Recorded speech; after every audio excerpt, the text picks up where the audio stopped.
Assalamualaikum putra-putri Indonesia. Ketemu lagi dengan Miss Raharti. Di kesempatan kali ini saya akan menjelaskan tentang tema 2, subtema 3, pembelajaran ke-1. Bersatu kita teguh. Sebelum memulai pelajaran, yuk kita berdoa dulu agar pembelajaran kita hari ini berjalan lancar. Persatuan akan memperkuat tekad sehingga menghasilkan tujuan yang ingin dicapai.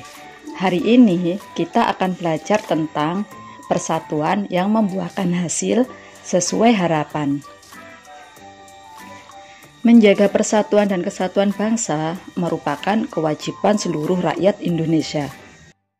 Karena negara kita terdiri dari berbagai suku, agama, dan ras. Sebagai pelajar, kita dapat bersatu dalam diskusi saat belajar di dalam kelas. Persatuan yang memperteguh tekad dalam mencapai tujuan lebih dicontohkan oleh para pejuang.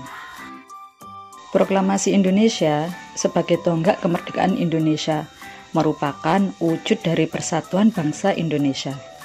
Kemerdekaan Indonesia dicapai setelah melalui perjalanan panjang oleh para pejuang bangsa melawan penjajah. Persatuan yang kuat memperteguh tekad mereka untuk mewujudkan negara yang berdaulat, adil, dan makmur. Keteguhan hati dalam mewujudkan persatuan dapat dicontoh dari seorang pemuda di masa proklamasi kemerdekaan, yaitu B.M. Dyah. Bagaimana keteguhan hati seorang B.M. Dyah dalam mewujudkan persatuan di masa proklamasi kemerdekaan? Yuk kita baca teks berikut. B.M. Dyah dan naskah asli proklamasi. Teks proklamasi awalnya ditulis tangan oleh Soekarno, kemudian diketik oleh Sayuti Melik agar terlihat rapi. Teks asli tersebut kemudian dibuang ke tempat sampah. Salah seorang pemuda yang ikut hadir pada saat persiapan proklamasi kemerdekaan adalah B.M. Dyah. Ia mengambil naskah asli dari tong sampah dan disimpannya. Ia menilai bahwa teks tersebut memiliki sejarah tinggi. Naskah asli yang disimpan B.M. Dyah selama 46 tahun, 9 bulan, 19 hari, kemudian dikembalikan kepada bangsa Indonesia. Dia membawa naskah asli proklamasi kemerdekaan RI pada Selasa pagi 19 Mei 1992 pukul 10.30 dan menyerahkannya melalui Presiden Soeharto. Naskah itu kemudian disimpan oleh Arsip Nasional atas anjuran Soeharto. Keputusan B.M. Dyah untuk menyimpan naskah asli sangat tepat. Seluruh bangsa Indonesia sampai sekarang dapat menikmati naskah asli proklamasi dan belajar banyak dari kejadian saat itu. Seumpama naskah asli proklamasi saat itu yang sudah dibuang dan tidak diambil B.M. Dyah, kemungkinan kita sekarang nggak tahu bagaimana sejarah naskah asli proklamasi tersebut ya putra-putri Indonesia. Nah, naskah asli proklamasi ini biasanya bisa kita tonton melalui jaringan televisi ataupun jaringan lainnya. Karena naskah asli proklamasi ini biasanya ketika upacara kemerdekaan RI yang kita peringati tanggal 17 Agustus, naskah tersebut akan dibawa ke istana. Penulisan dalam teks bacaan tak lepas dengan yang namanya kata baku putra-putri Indonesia. Nah, apa sih yang dimaksud dengan kata baku? Kata baku adalah kata yang sesuai dengan pedoman atau kaidah bangsa Indonesia yang telah ditentukan. Sumber utama dari kata baku yaitu Kamus Besar Bahasa Indonesia atau KBBI.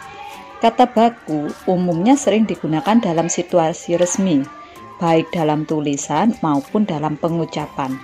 Misalnya, digunakan membuat karya ilmiah, membuat surat dinas, surat edaran, dan surat resmi lainnya.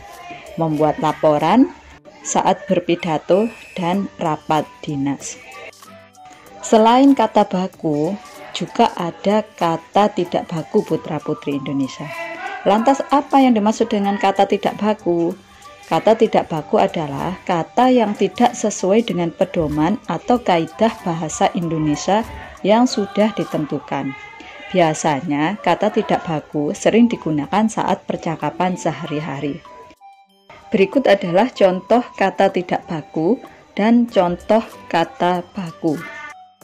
Nasehat, kata bakunya nasihat. Apotik, kata bakunya apotek. Cuman, kata bakunya cuma. Gubuk, kata bakunya gubuk. Jadwal, kata bakunya jadwal. Sekarang coba carilah contoh kata baku lainnya sebanyak 10 kata ya putra-putri Indonesia, dan buatlah kalimat. Setelah kita mempelajari pentingnya kata baku dalam sebuah tulisan, sekarang yuk kita belajar tentang pentingnya tanaman yang ada di sekitar kita putra-putri Indonesia.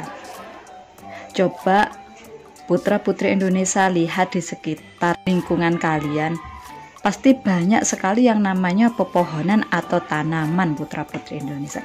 Nah, apakah kalian tahu kalau semua tanaman itu memiliki daya guna, manfaat yang sangat penting bagi kehidupan kita putra-putri Indonesia? Tanaman sangat penting bagi kita. Salah satunya adalah untuk membersihkan udara putra-putri Indonesia. Banyak penduduk Indonesia memanfaatkan tanaman sebagai pagar. Contohnya yaitu beluntas. Beluntas merupakan tumbuhan semak putra-putri Indonesia. Tumbuhan ini bercabang banyak, berusuk halus, dan berbau banyak. Beluntas dapat tumbuh di daerah kering, tanah keras, dan berbatu. Tingginya bisa mencapai 3 meter. Dengan habitat dan ciri fisiknya tersebut, beluntas banyak dimanfaatkan sebagai tanaman pagar. Banyak rumah-rumah menggunakan beluntas sebagai pagar hidup. Selain itu, beluntas juga bisa digunakan untuk campuran membuat obat putra-putri Indonesia. Salah satunya yaitu untuk jamu. Nah, ketika putra-putri Indonesia mencoba membuat jamu kunir, itu bisa dicampur dengan daun beluntas putra-putri Indonesia. Selain itu juga, beluntas juga bisa dibuat untuk rempeyek putra-putri Indonesia, dan juga bisa digunakan untuk sambal orek. Selain tumbuhan, hewan juga berguna loh putra-putri Indonesia bagi kehidupan manusia. Contohnya apa? Contohnya yaitu keong sawah atau tutut. Keong sawah atau tutut hidup di perairan dangkal yang berdasar lumpur. Keong sawah banyak hidup di sawah, rawa-rawa, pinggir danau, dan pinggir sungai kecil. Keong sawah berguna untuk membersihkan lumut di kolam ikan. Keong membersihkan lumut atau rumput yang biasanya tumbuh mengambang di atas air. Keong sawah ini bisa kita rebus dan kita masak dengan bumbu serapah putra-putri Indonesia. Selain itu, kita bisa gunakan keong sawah ini untuk sate putra-putri Indonesia, atau mungkin dioseng juga enak banget itu putra-putri Indonesia. Berdasarkan contoh yang sudah kita bahas barusan, berarti makhluk hidup itu memiliki manfaat yang sangat luar biasa putra-putri Indonesia, baik itu tanaman ataupun hewan. Lantas, apa saja sih kegunaan hewan ataupun tumbuhan? Yuk kita bahas. Kegunaan hewan bagi manusia dan lingkungan. 1. Penghasil bahan makanan.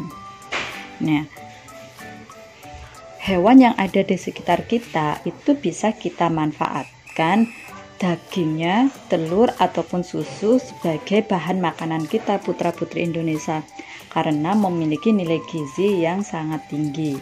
Selain sebagai bahan pangan, hewan juga bisa menghasilkan bahan sandang putra-putri Indonesia. Apa itu bahan sandang?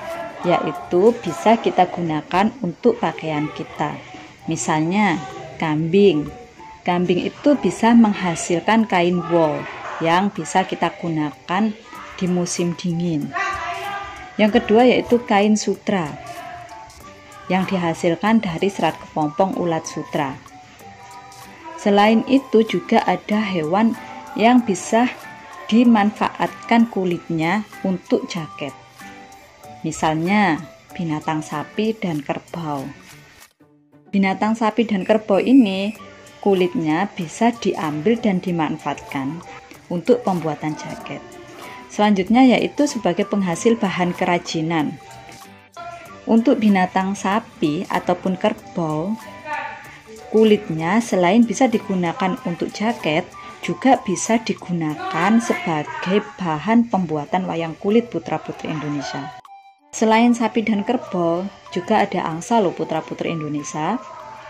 Angsa ini bulunya dimanfaatkan untuk membuat kok yang biasanya dibuat untuk permainan badminton. Selain itu ada juga hewan yang menghasilkan pupuk organik. Contohnya hewan apa? Yaitu sapi dan kambing. Kotoran sapi dan kambing bisa dimanfaatkan untuk pembuatan pupuk organik yang mana pupuk ini tidak akan berbahaya buat lingkungan putra-putri Indonesia. Yang terakhir yaitu bisa dimanfaatkan sebagai penghasil tenaga putra-putri Indonesia. Kalian tahu kan binatang gajah ataupun kuda? Nah, binatang gajah ini bisa dimanfaatkan untuk mengangkut kayu putra-putri Indonesia. Tenaga kuda bisa dimanfaatkan untuk menarik delman. Dan tenaga kerbau bisa dimanfaatkan untuk membajak sawah. Manfaat tumbuhan bagi manusia dan lingkungan. 1. Sebagai bahan makanan. Tumbuhan dapat digunakan untuk bahan makanan, yaitu batangnya, batang, daun, bunga, buah, ataupun biji tumbuhan itu bisa kita gunakan untuk bahan makanan putra-putri Indonesia. Contohnya bunga matahari, kita bisa ambil kuacinya untuk dimakan. Daun, contohnya daun beluntas, bisa kita gunakan untuk rempeyek. Bunga, contohnya bunga turi, bisa kita gunakan untuk sambal pecel. Berikutnya yaitu bahan sandang. Selain hewan, ternyata tumbuhan juga bisa digunakan sebagai bahan sandang loh putra-putri Indonesia, yaitu serat kapas yang bisa dimanfaatkan untuk membuat kain katun. 3. Sebagai bahan bangunan, contohnya yaitu kayu jati, pohon kelapa, dan pohon meranti yang bisa dimanfaatkan untuk bahan bangunan. 4. Sebagai bahan obat, contohnya jahe untuk mengobati batuk, daun kumis kucing untuk mengobati ginjal, daun jambu biji untuk mengobati diare. Sebagai bahan baku industri, selain kegunaan yang sudah kita sebutkan, ternyata tumbuhan juga bisa sebagai bahan industri loh putra-putri Indonesia. Lantas digunakan untuk apa dalam dunia industri? Yaitu memanfaatkan tanaman untuk kebutuhan manusia. Contohnya, getah karet digunakan dalam pembuatan ban. Getah pinus dimanfaatkan sebagai orang dalam industri cat. Kayu pinus digunakan dalam industri kertas. Buah kelapa sawit dimanfaatkan sebagai bahan dalam industri minyak goreng. Selanjutnya itu sebagai bahan pewarna alami. Tanaman dapat digunakan sebagai pewarna, misalnya sawi dan pandan digunakan untuk warna hijau, wortel sebagai warna jingga, dan kunyit sebagai warna kuning. Pewarna alami ini bisa kita gunakan di bahan makanan, sehingga bahan makanan kita juga aman ya putra-putri Indonesia, karena tidak ada bahan kimianya. Yang terakhir yaitu menjaga kualitas air. Contohnya apa? Tanaman bakau sebagai penyaring alami dari air laut menjadi air tawar. Itulah tadi putra-putri Indonesia kegunaan hewan dan tumbuhan bagi manusia dan lingkungan.